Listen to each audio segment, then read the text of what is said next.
Consejeros del Banco Central en nuestro estudio. Hoy tenemos la suerte de contar con el destacado economista Alberto Nodón, acá en Radio Infinita. ¿Cómo estás, Alberto? Hola, Alberto. Muy Consejero. bien. Muchas gracias, Muy Catalina. buenos días. Patricio, por la invitación. Un gusto estar acá. Muchas gracias por acompañarnos. Bueno, tenemos harto que hablar respecto del IPOM. Y partamos justamente con esa mirada. ¿Qué cambió respecto de los últimos 6 meses que muestra efectivamente el IPOM un mejor escenario para el próximo año? El elemento central, sin lugar a duda, es el comportamiento de la inflación. Si ustedes se acuerdan, en septiembre, nosotros planteamos cierta preocupación por lo que estaba ocurriendo con la inflación, en particular con la inflación subyacente, que había terminado siendo más alta de lo que pensábamos, y de hecho en esa ocasión subimos la proyección de la inflación sin volátiles para el año bastante, 60 puntos base. Sin embargo, nuestra visión en ese minuto era que los fenómenos que estaban empujando a la inflación hacia arriba eran más bien transitorios y que por lo tanto no era necesario una reacción mayor de la política monetaria frente a ese fenómeno, pero que existían riesgos de que ese fenómeno se tornara más persistente y por lo tanto había que ser más cauteloso en el proceso de normalización de la tasa hacia su nivel neutral. ¿Qué pasó en los meses siguientes? Bueno, se dio el escenario que nosotros planteamos como escenario central, la inflación continuó bajando, y no solamente continuó bajando, sino que lo hizo a una intensidad mayor de lo que pensábamos. Vamos a terminar el año con una inflación bastante menor de lo que pensábamos hace unos meses atrás, y eso es lo que ha permitido seguir bajando las tasas. Entonces tú me dices, una noticia central del IPOM, el tema inflacionario va en camino ya claramente a que la inflación vuelva a 3%, el trabajo todavía no está terminado, hay que seguir atento y cuidadoso, pero en ese ámbito las noticias son sin duda positivas. Alberto, en Chile y también en el mundo hemos visto algo especial. Y eso especial es que la inflación de bienes ha venido cayendo, pero no así la de servicios. Y la de servicios es más difícil de manejar con la tasa de interés porque no hay mucha inversión, no hay mucho bien de capital ahí, qué sé yo. ¿Esto es un nuevo desafío que van a enfrentar los bancos centrales en el mundo? A ver, es común que la inflación de servicios sea más pegote, más lenta, más persistente que la de bienes. Y eso tiene que ver especialmente en países como los nuestros, en que los bienes son más sensibles al tipo de cambio, porque nosotros compramos, no sé, un iPad que tiene un precio en dólar y obviamente el precio en pesos va a depender un montón de cómo fluctúe el valor del tipo de cambio. Y como sabemos, el tipo de cambio es volátil, especialmente en una economía como la nuestra, donde el tipo de cambio flota. Entonces, que sea más volátil la inflación de bienes es normal. Ahora, dicho eso, es cierto, y hay un recuadro bastante interesante en el IPOM que muestra que la inflación de bienes se ha tornado incluso más volátil que lo usual. Entonces, hay algo ahí que hay que entender bien, probablemente tiene que ver con el cambio de la tecnología, tiene que ver con el tema arancelario y otras cosas, pero que hay que mirar con más cuidado. La inflación de servicio es más pegote, sigue más arriba que sus promedios históricos. Entonces es algo que uno está siempre analizando, pero la parte media llena del vaso es que si bien es más alta que su promedio histórico, ha venido evolucionando en línea con lo previsto. Y por lo tanto no vemos ahí una señal de que nos indique que la inflación no va a converger a la meta dentro del el horizonte que hemos propuesto en este IPOM. Pero sí, estoy totalmente de acuerdo contigo que esos son los típicos elementos que uno tiene que ir mirando, porque al final tú requieres que todos los precios vuelvan como a sus niveles, a su comportamiento tendencial, no solo unos. Alberto, ¿cómo incorpora el Banco Central el cambio de gobierno en su escenario macro? Muy fácil, no lo incorporamos. Pero en esta expectativa, Mira, déjame déjame ser un poco más preciso. Cuando uno hace escenarios, hace supuestos sobre un montón de variables económicas, ¿verdad? Y dentro de esos supuestos no está un escenario u otro. Dentro de ese supuesto hay cosas como muy relacionadas al impulso externo, el precio del cobre, etcétera.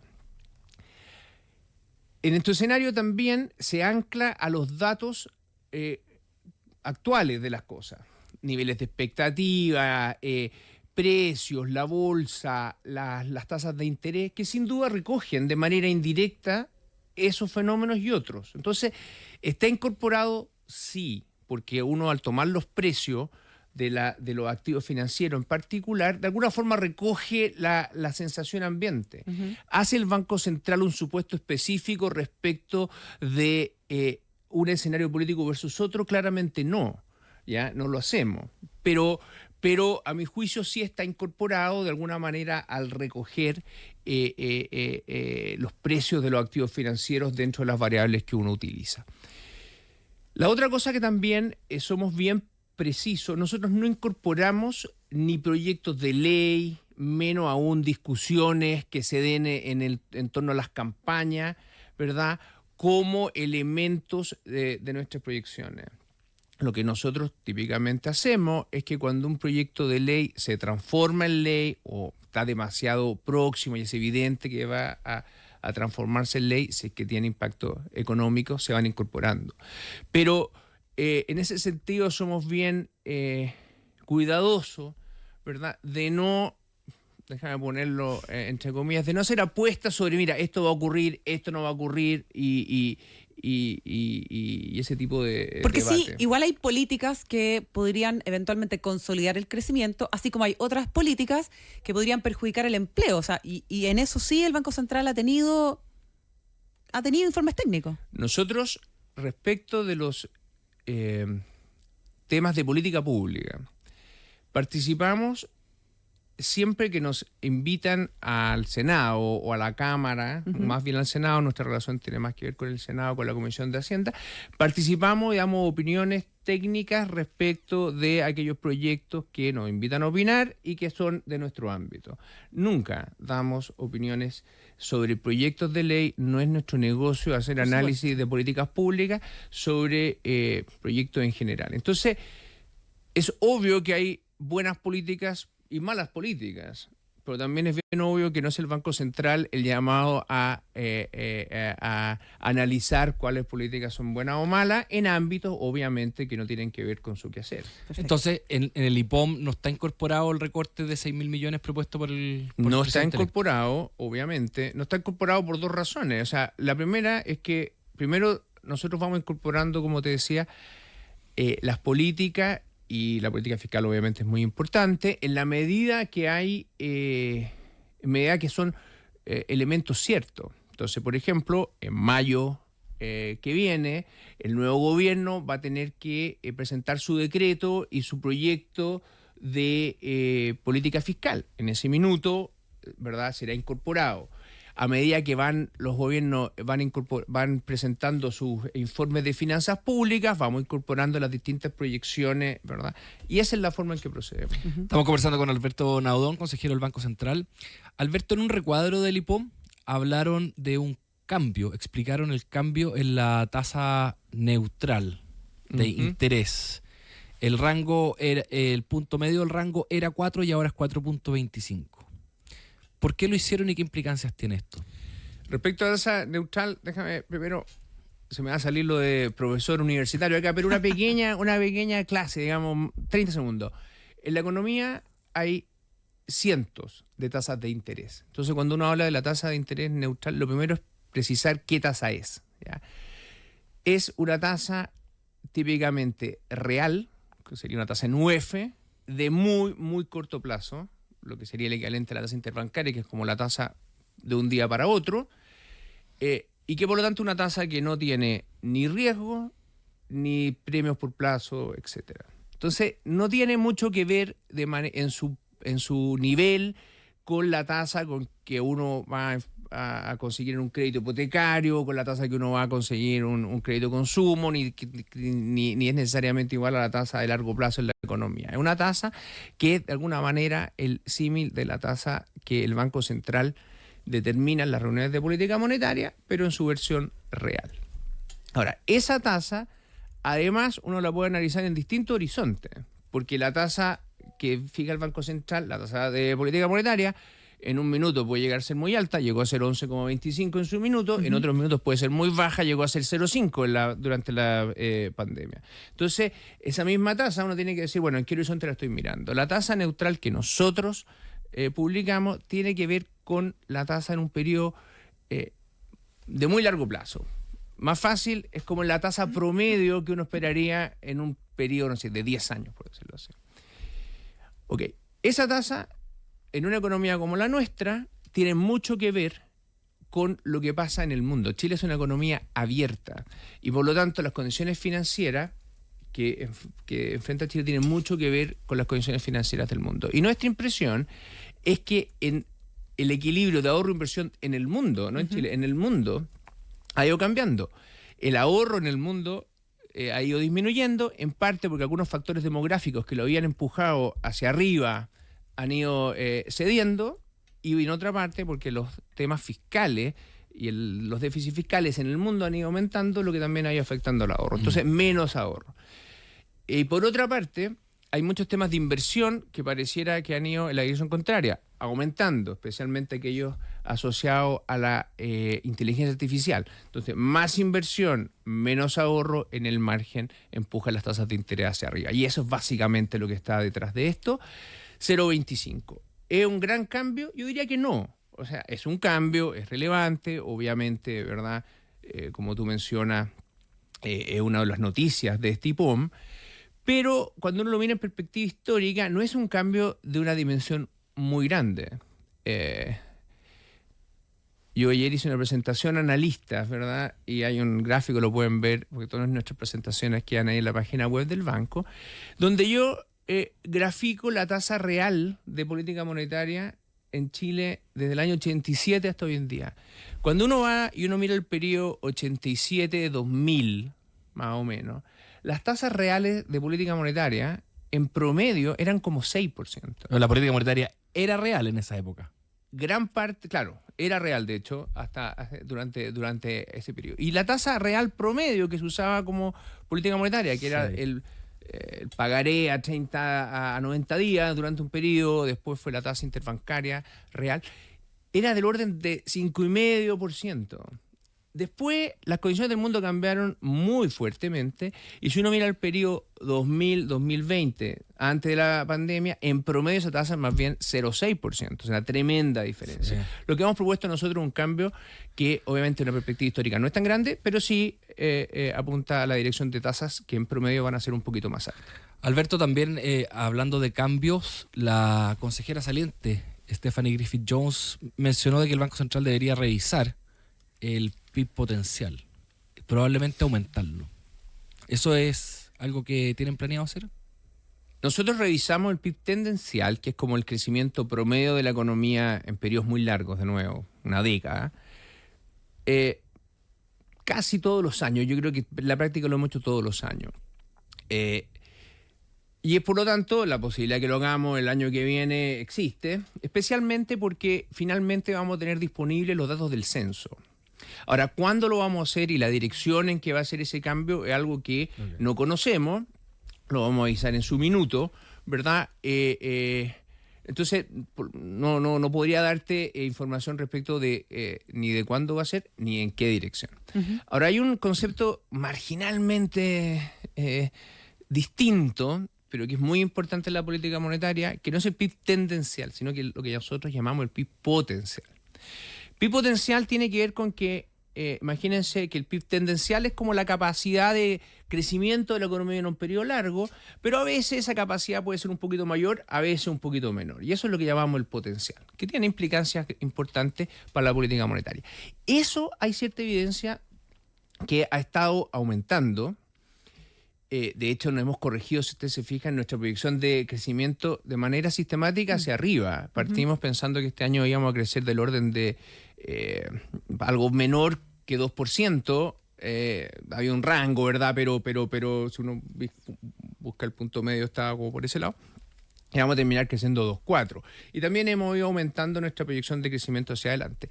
Puede que algo que esté explicando eso, hay un PIB potencial mayor, pero ahí a saltar el PIB tendencial Falta hay que todavía. entender cuán persistentes son Sí. esos Palabras cambios. Y muy para bien. eso falta.